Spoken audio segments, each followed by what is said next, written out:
It was Sting versus Ric Flair. That was the very last match on TNT back in 2001 on Monday Night Nitro, the very last episode. And whoever thought that on October 2nd, 2019, that wrestling would return. Hey guys, welcome back to another video here on Toned In Entertainment, where we're talking everything pop culture. Today it's time for the first ever AEW Dynamite Recap. Now, I never thought I'd be watching wrestling again on TNT, and especially something that's an alternative to WWE like AEW is, but I'm so glad that we now have an alternative. Let's get right into the action. The first match of the night, Cody Rhodes versus Sammy Guevara. And when Cody comes out of the ground, you can just tell he's so excited, he's so passionate, and he's really just soaking it all in. And I'm so happy for him. He's put in so much work, so much time, so much dedication to kind of like, finally, I think we've got this product that wrestling fans for the longest time have been waiting for. And yeah, there's been other alternatives, Ring of Honor and Impact, but they don't have the kind of exposure, I guess you could say, that AEW is going to be able to provide on a weekly basis. And just the fact that WWE now has some competition out there I hope it's really going to help them step up their game. They really need to do something from keeping it stale. And a lot of people are now talking about the Wednesday Night Wars, but this isn't 2001, 1997 all over again.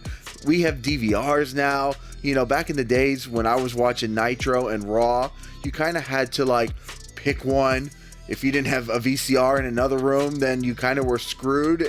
And there was no like online, there was no internet. So to really go back and watch another was kind of like a pain in the butt, but it was doable, but it was still challenging. Today you could just DVR one and watch the other one. So all these people talking about the Wednesday Night Wars, I don't really think there is one. You can watch both of them just as easily as if you watch just one of them. So all the people hyping up the Wednesday Night Wars, I think, are kind of overblowing it. However, I would like to see what the ratings are, though. I'm sure definitely this week, I would say AEW probably beat them pretty big, but I think it'll probably kind of get close. I think AEW is going to have bigger ratings as we go on.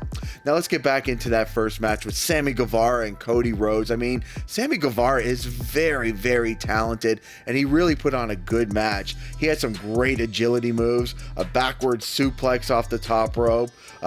Cody and Sammy Guevara each exchanged like diamond cutter moves. I like the fact that they just call them the Cutters now. I don't know if that's out of respect for DDP, because DDP is working backstage in AEW, so I don't think he would have a problem with calling it the Diamond Cutter, but they just kind of seem to call it the Cutters each time. But anyways, now there's a spot in this match where Sammy Guevara is outside the ring and Brandy Rhodes is outside antagonizing him, and Cody goes to go do a move on Sammy Guevara, and Sammy kind of pulls Brandy into the forefront, and Cody kind of nails Brandy, sends her flying into the ring guard, and I thought she kind of got hurt for a while. I hope she's okay.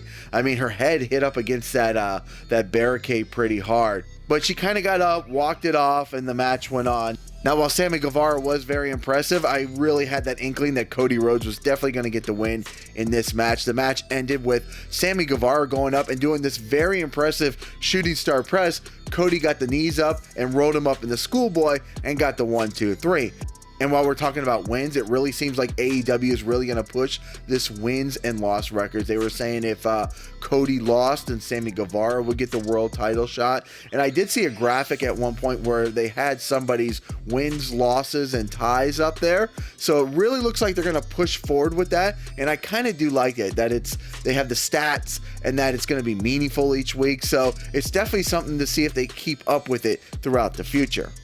Now, as the match ended, Chris Jericho came out and started pummeling his next opponent, Cody Rhodes, for Full Gear. And what I liked about this was in the first commercial break, they went to a split screen. So that way, you know, they didn't want people switching over to NXT or anything else. So they actually had a split screen up of Jericho pummeling Cody Rhodes while there was about 2.5 minutes to maybe 3 minutes of commercials, which was nice because it kind of kept your eyes on the TV screen, but yet at the same time, the advertisers were able to get in their words. So I think it was a win-win for both of them, and this continued throughout the night several times.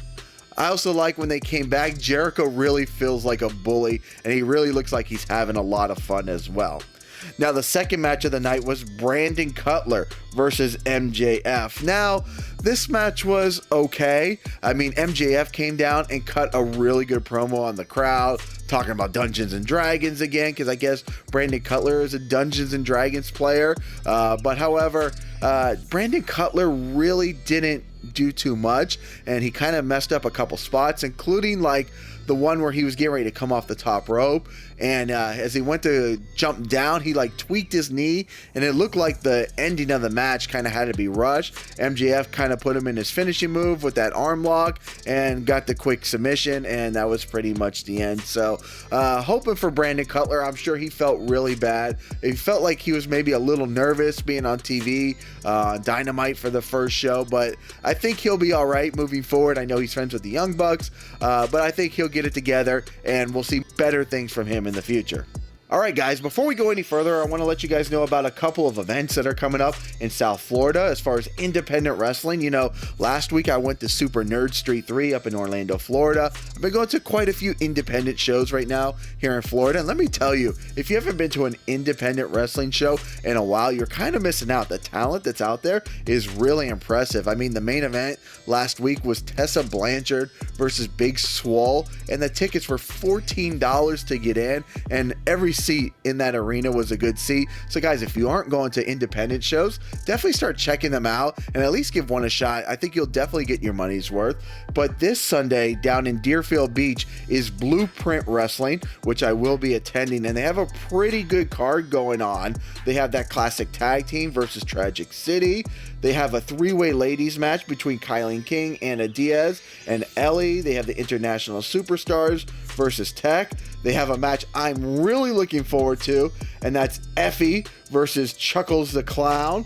Also, Gangrel is going to be there in action. And speaking of Gangrel, he has a big event coming up Sunday, October 30th. It's his second annual cancer benefit. And he's going to have two former WWE stars, Caitlyn and Alundra Blaze is going to be there. Also, their women's champion.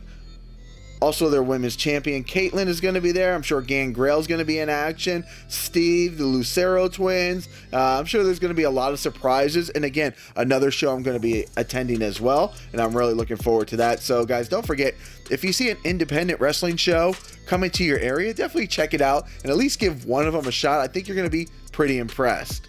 All right, now let's get back to the AEW report for week 1. Now, my buddy Chris Van Vliet was down there doing an interview with Jay and Silent Bob, of all people. They were sitting in the front row, which was pretty awesome, and they were talking about the tag team titles, and then they were interrupted by Jack Evans and Angelico, and I believe it was Jay that had a good line for them that told them that they couldn't win a match or that they haven't won a match, and then Private Party came out, so it was a nice little segment down at ringside to break up a little bit of the action.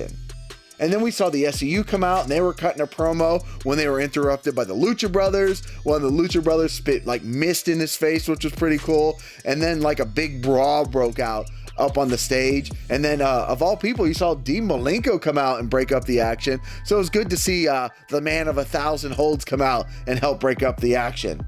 Now, the next match, Hangman Page versus Pac. Now, if there ever was a match that was mano-y-mano and like brute strength versus brute strength, this was the match. I mean, these guys are like two Mack trucks running into each other, but yet with like the agility of like a swan at the same time. It's really weird that these guys are so like strong and tough and yet so agile at the same time. And let me tell you, I think Hangman Page is definitely going to be a star. I think he needs to build up his character a little bit. I think he's a little vanilla right now as far as like personality goes, just being honest. But I think the fact that he has a lot of great moves in the ring, he's really tough, he's really strong, and he has just such a really great ring presence. I think he's going to be a future star, and Pac is really amazing.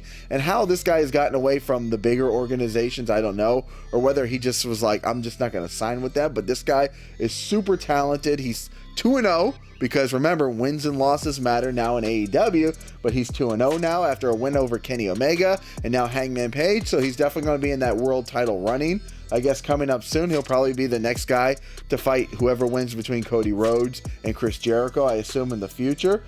But also during this match, they went to commercial break and they had the picture-in-picture as well, so you could keep up with the action, which is definitely really appreciated. Now, there were some really impressive moves. Hangman Page hit Pac with a fall-away slam off the top rope. He hit him with a moonsault to the outside. But when there was a tie-up, Pac was able to hit him with a low blow. From there, Pac was able to get the advantage and hit him with a really amazing off-the-top rope move right into the Brutalizer, where he got the submission win. Now it came to the women's world title match, and Dr. Britt Baker came out for commentary.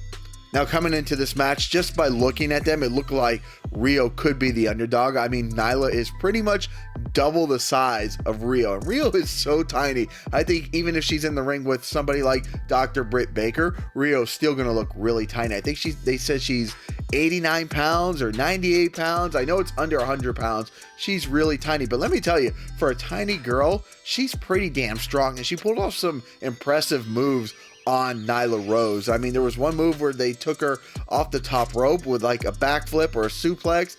Rio is very impressive. And speaking about being impressive, I mean, she got the big win. She became the first ever AEW Women's World Champion. And definitely congratulations to her. I think she's put in a lot of work. And I think they said she's only 24 or 22, and she's been wrestling professionally since she was the age of 11. So she's very young, and she has a very bright future ahead of her.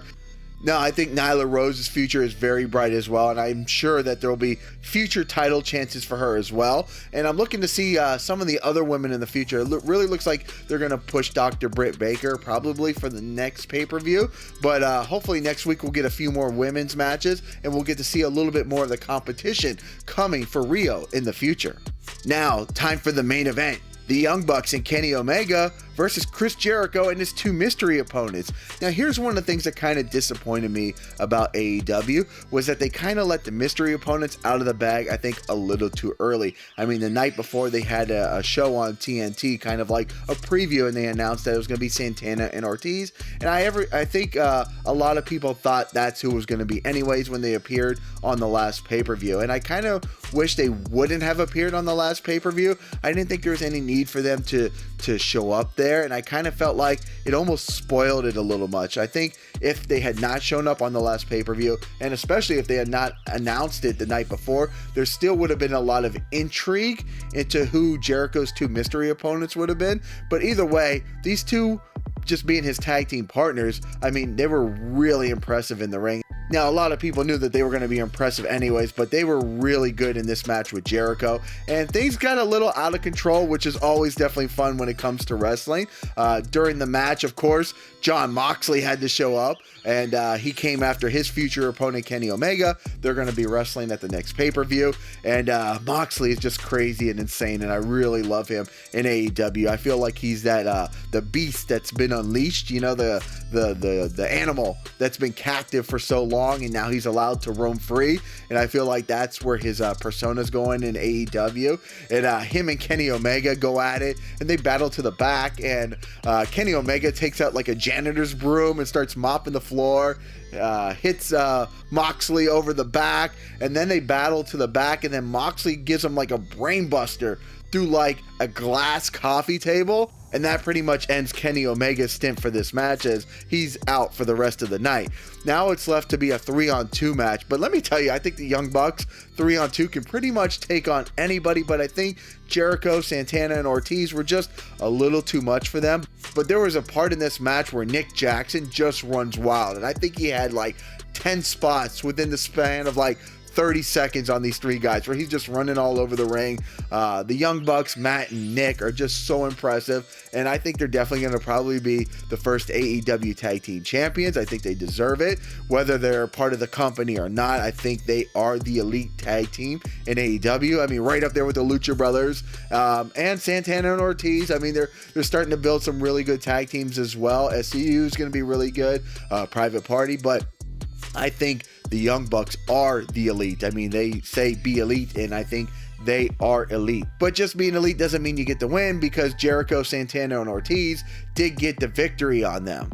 Now, we were all expecting some type of surprise, and that's exactly what we got at the end. Now, Cody came out to help out the Young Bucks, and then Dustin came out, and then a brawl broke out in the ring. Sammy Guevara came out, and then we got surprised by Jake Hager, formerly known as Jack Swagger in WWE. He's been wrestling MMA, and I haven't been really following him that much. I don't really watch MMA, and honestly, when he was in WWE, I really wasn't watching at that time. I just wasn't interested in their product then. But let me tell you, this dude looks like an absolute beast right now, and I think his persona and his attitude, and it looks like he might be a little bit of hired help for Jericho right now. It looks like they're kind of building maybe a little bit of a faction there with Santana, Ortiz, Jericho, Sammy Guevara, and Jake Hager. I mean, I'm not sure if that's where they're going with this. That's going to lead to a big battle down the road with maybe a team with Cody and the Young Bucks and Omega. I mean, not sure if they're going that way or if this was just kind of like a one-night thing to bring him in and introduce him, but either way, I'm pretty excited for that. All right, guys, well, that's going to do it for this AEW Dynamite report for their very first show, October 2nd, 2019. I think the show was extremely solid. I'm going to give the show a rating of an A-. I thought it was almost flawless, other than I think the Brandon Cutler match with MJF. But, you know, mistakes do happen, but they did happen, and it was pretty awkward, and I felt like the match had to kind of be ended impromptu. I don't think that was something that was expected, but I just think they had to end it. It didn't look like he could walk on that ankle, and I think they just had to end the match. But other than that, I thought the show was pretty damn flawless, really entertaining, lots of action, very few talking, and the talking that they did have was Jericho. It was MJF, I think the guys that should be on the mic, and I wasn't bored the entire time. I also like the fact that they had several commercial breaks where they did picture-in-picture, so that way you don't lose the attention, especially during matches, like the first match of the night with Cody and Sammy Guevara, and I believe it was Hangman Page and Pac. And then at the main event, they did do a commercial break, and they said when they came back, they were done for commercial breaks for the night, and that the show would go till TV time remaining. So I did get my wish, especially for the first show, and I hope they'll continue that. I think they will. I think they know how important it is to not end a show with a cliffhanger of a match, because we're always going to find out nowadays who won the match. It's not like you have to tune in next week to find out who won. So I think we won't hear Tony Schiavone saying, "Fans, we're out of time, we gotta go." So I think they're finally gonna let these guys finish the show, which is really, really awesome. Now, guys, what did you think about AEW's first show? Were there things you liked, things you didn't like, things you're hoping for next week? I mean, next week is the beginning of the tag team tournaments, so we know where we're going there. I think the only thing I'm not excited about is that I feel like they're rushing the storylines right now for the pay-per-view. It's still, I believe, 4 weeks away. It's the first Saturday in November, and we've already got a bunch of matches already established, and I feel like there could have been build up throughout the week for those matches. We've already got them, so how they're going to build up the rest of the month, I'm not sure where they're going to go. I'm sure they have a plan, but I know the tag team tournament is definitely going to play a role, definitely next Wednesday, and I'm sure the following Wednesday, so I guess that will hold us over for a while as far as storylines go, and maybe we'll get to see some guys like Darby Allin that we didn't get to see this week. I'm really hoping for that. So guys, leave me a comment below. Let me know what you thought about AEW Dynamite, the first ever show. Are you excited as I am? I mean, I'm pumped. I can't wait for next Wednesday already. I'm glad it's only on once a week, but yeah, at the same time, I'm sad it's only once a week, that we get that wrestling fix that, you know, many of us have been waiting for. But, you know, I'm just happy that there's a product of wrestling that's out there for me that's going to be weekly now. So guys, leave me a comment below. Let me know your guys' thoughts. And before you go, you know what to do. Make sure you subscribe here to Toned In Entertainment for future videos. And also take a look around the channel. There's wrestling related content here. I have plenty of interviews with wrestlers on here. There's lots of fun comic book discussions, movie reviews. There's lots of stuff here other than the AEW reports, which I will be bringing to you every week. But definitely take a look around the channel, subscribe, and we'll see you guys on the next video.